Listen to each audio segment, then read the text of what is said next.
Rowdy Shettar ಈ ಬಿಕ್ಲು ಶಿವ ಹತ್ಯೆ ಪ್ರಕರಣಕ್ಕೆ ಸಂಬಂಧಪಟ್ಟಂತೆ ಬಿಗ್ ಅಪ್ಡೇಟ್ ಸಿಗ್ತಾ ಇದೆ ನಮಗೆ. ನಾವೇ ಬೆಳಗ್ಗೆಯಿಂದ ಕೂಡ ಒಂದಷ್ಟು ಎಕ್ಸ್ಕ್ಲೂಸಿವ್ ಡೀಟೇಲ್ಸ್ ಅನ್ನ ಕೊಡ್ತಾ ಇದ್ವಿ. ಹೇಗೆ ಹಂತಕರು ಪ್ಲಾನ್ ಮಾಡ್ಕೊಂಡಿದ್ರು, ಎಲ್ಲೆಲ್ಲಿ ಪ್ಲಾನ್ ಮಾಡ್ಕೊಂಡಿದ್ರು ಅಂತ. ಮುಂದುವರೆದ ಭಾಗವಾಗಿ ರೌಡಿ ಶೆಟ್ಟರ್ ಬಿಕ್ಲು ಶಿವ ಹತ್ಯೆ ಪ್ರಕರಣಕ್ಕೆ ಸಂಬಂಧಪಟ್ಟಂತೆ ಬಿಗ್ ಅಪ್ಡೇಟ್.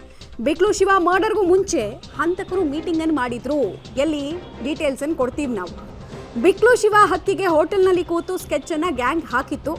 ಹೋಟೆಲ್ ಒಂದರಲ್ಲಿ ಮಾತುಕತೆಯನ್ನು ಹಂತಕರು ನಡೆಸ್ತಾರೆ. ಅಂದರೆ ಎಲ್ಲ ಕೊಲೆ ಕೇಸ್ನಲ್ಲೂ ಕೂಡ ಇದೇ ಆಗೋದು.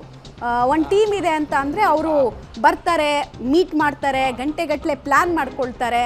ಯಾಕಂದ್ರೆ ಮುಹೂರ್ತ ಇಡಬೇಕಲ್ವಾ, ಅದೇ ರೀತಿ ಒಂದು ಡೀಟೇಲ್ಸ್ ನಮಗೆ ಎಲ್ಲೆಲ್ಲಿಂದನೋ ಬಂದ್ಬಿಟ್ಟು ಸಡನ್ ಆಗಿ ಹೋಗ್ಬಿಟ್ಟು ಒಬ್ಬನು ಕೊಚ್ಚಾಕ್ಬಿಡಲ್ಲ, ಅದೆಲ್ಲ ಪ್ಲಾನ್ ಆಗುತ್ತೆ. ಯಾವುದೇ ಮರ್ಡರ್ ಆದ್ರೂ ಕೂಡ ಇಷ್ಟೊಂದು ಜನ ಇದ್ದಾರೆ ಅಂತಂದ್ರೆ ಪ್ಲಾನ್ ಮಾಡಿರ್ತಾರೆ.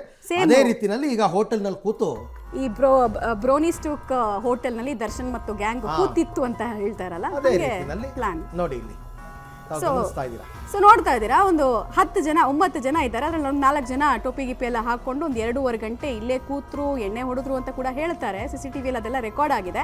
ಇಲ್ಲಿಂದ ಡೈರೆಕ್ಟ್ ಆಗಿ ಬಿಕ್ಲು ಶಿವನ ಅಡ್ರೆಸ್ಸಿಗೆ ಹೋಗ್ತಾರೆ, ಅಲ್ಲಿ ಆತನನ್ನ ಕೊಂದು ಮುಗಿಸ್ತಾರೆ. ಸೊ ಇದು ಆ ಕ್ಷಣದ ಕೊಲೆ ಅಲ್ಲ, ಇದೊಂದು ಪೂರ್ವ ನಿಯೋಜಿತ ಬಿಗ್ ಪ್ಲಾನ್ ಆಗಿತ್ತು. ಸುಮಾರು ಟೈಮಿಂದಲೇ ಈಗ ಇಷ್ಟು ಜನ ಅಸೆಂಬಲ್ ಮಾಡಿಸ್ಬೇಕು ಇಲ್ಲಿ ಅಂದರೆ ಇವರೆಲ್ಲ ಯಾರ್ಯಾರು ಕಾಂಟ್ಯಾಕ್ಟಲ್ಲಿ ಇದ್ರು, ಇಷ್ಟು ಜನ ಏನು ಸುಮ್ಮನೆ ಬಂದ್ಬಿಡಲ್ಲ. ಯಾರ್ದೋ ಮೇಲಿನ ಅಭಿಮಾನಕ್ಕೋಸ್ಕರ ನಮ್ಮ ಅಣ್ಣ ನಮ್ಮ ತಮ್ಮ ಅಂತ ಅವ್ರು ಬಂದಿದ್ದಾರೆ ಅಂದರೆ ಅವ್ರಿಗೆ ಫಂಡಿಂಗ್ ಆಗಿರುತ್ತೆ. ಯಾರು ಫಂಡ್ ಮಾಡಿದ್ರು, ಇವ್ರ ಮೊಬೈಲ್ನಲ್ಲಿ ಇದ್ದಂತಹ ಪದೇ ಕಾಲ್ಗಳು ಯಾರ ಜೊತೆಗೆ ಹೋಗ್ತಾ ಇತ್ತು, ಅದೆಲ್ಲವನ್ನು ಒಂದೊಂದಾಗಿ ಪಜಲ್ ಜೋಡಿಸ್ತಾ ಇದ್ದಾರೆ ಪೊಲೀಸರು.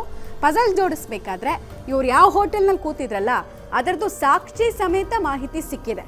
ಇನ್ನು ಈ ಎಂಟೈರ್ ಟೀಮ್ನ ಸಾರಥ್ಯ ಯಾರು ವಹಿಸಬೇಕು ಅಂತ ಒಂದಷ್ಟು ಚರ್ಚೆ ಆಗಿ ಆರೋಪಿ ಕಿರಣ್ ಆತನ ನೇತೃತ್ವದಲ್ಲೇ ಈ ಹತ್ಯೆಯನ್ನು ಮಾಡೋದು ಅಂತಕ್ಕಂಥ ತೀರ್ಮಾನಕ್ಕೆ ಬರ್ತಾರೆ.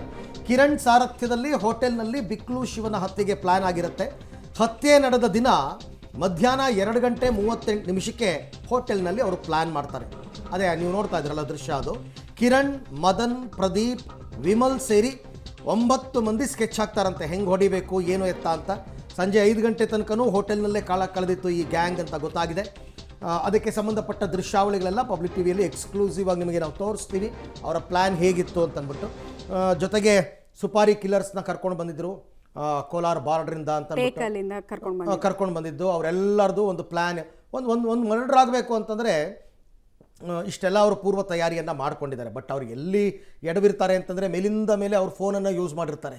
ಅದು ಗೊತ್ತಾಗ್ಬಿಡುತ್ತೆ ಯಾರು ಕಾಂಟ್ಯಾಕ್ಟ್ ಮಾಡಿದ್ದಾರೆ ಅಂತಂದ್ಬಿಟ್ಟು. ಕೊಲೆ ನಂತರ, ಕೊಲೆಗೆ ಮುಂಚೆ ಎಷ್ಟು ಜನ ಕಾಲ್ ಮಾಡಿದ್ರು ಅನ್ನೋದೆಲ್ಲ ಗೊತ್ತಾಗ್ಬಿಡುತ್ತೆ. ಆಮೇಲೆ ಇಷ್ಟು ಜನ ಒಂದೇ ಕಡೆ ಅಸೆಂಬಲ್ ಆದಾಗ ನಿಮಗೆ ಟವರ್ ಡಂಪ್ ಲೊಕೇಶನ್ ಎಲ್ಲ ಕ್ಲೀನಾಗಿ ಗೊತ್ತಾಗುತ್ತೆ ಯಾರ್ಯಾರು ಕಾಲ್ ಮಾಡಿದ್ದಾರೆ ಏನು ಅಂತ. ಆಮೇಲೆ ಅವ್ರ ಕೈಯಲ್ಲೆಲ್ಲ ಹೆಲ್ಮೆಟ್ ಇದೆ.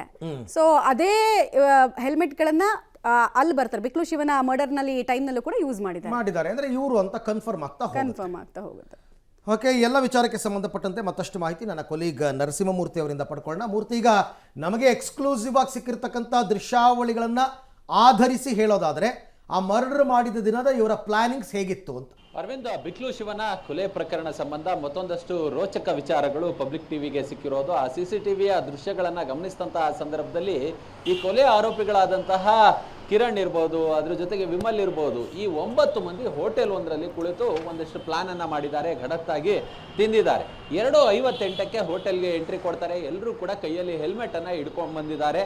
ಆ ಬಳಿಕ ಹೆಲ್ಮೆಟ್ ಅನ್ನ ಇಟ್ಟು ಹೋಟೆಲ್ನಲ್ಲಿ 2:58 ಬಂದಂಥವ್ರು, 2:38 ಬಂದಂಥವ್ರು ಸಂಜೆ 5 ಗಂಟೆಯವರೆಗೂ ಕೂಡ ಹೋಟೆಲ್ನಲ್ಲೇ ಕುಳಿತಿರ್ತಾರೆ. ಅಲ್ಲಿಗೆ ಅವತ್ತಿನ ಹತ್ಯೆಯ ಪ್ಲಾನು, ರೂಪರೇಷೆ, ಅದಾದ ಬಳಿಕ ಹತ್ಯೆಯ ಬಳಿಕ ಹೇಗೆ ತಪ್ಪಿಸ್ಕೊಳ್ಬೇಕು, ಯಾರ್ಯಾರು ಎಲ್ಲೆಲ್ಲಿ ಹೋಗ್ಬೇಕು, ಕಾನೂನಿನ ನೆರವು, ಇದೆಲ್ಲವೂ ಕೂಡ ಅಲ್ಲಿ ಚರ್ಚೆ ಆಗಿತ್ತು ಅನ್ನೋ ಮಾಹಿತಿಗಳು ಇದೀಗ ಲಭ್ಯವಾಗ್ತಿರೋದು.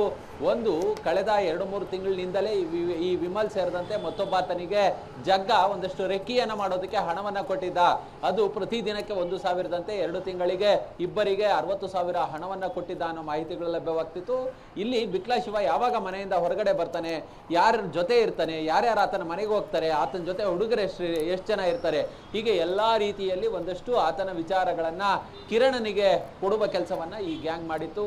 ಅದಾದ ಬಳಿಕ ಒಂದು ದಿನ ಮುಹೂರ್ತವನ್ನ ಫಿಕ್ಸ್ ಮಾಡಿ ಹತ್ಯೆ ಮಾಡೋ ದಿನ ಅದಕ್ಕೂ ಮೊದಲು ಒಂದು ಹೋಟೆಲಲ್ಲಿ ಕುಳಿತು ಇವರು ದೊಡ್ಡ ಮಟ್ಟದಲ್ಲಿ ಪ್ಲಾನ್ ಅನ್ನ ಮಾಡಿದ್ರು. ಪ್ಲಾನ್ ಅನ್ನ ಮಾಡಿ ಆ ಪ್ಲಾನ್ ನ ಇಂಪ್ಲಿಮೆಂಟೇಷನ್ ಮಾಡೋದಕ್ಕೆ ಎಲ್ಲರೂ ಕೂಡ ತಯಾರಾಗಿ ಅಲ್ಲಿಂದ ಹೊರಟಿದ್ರು.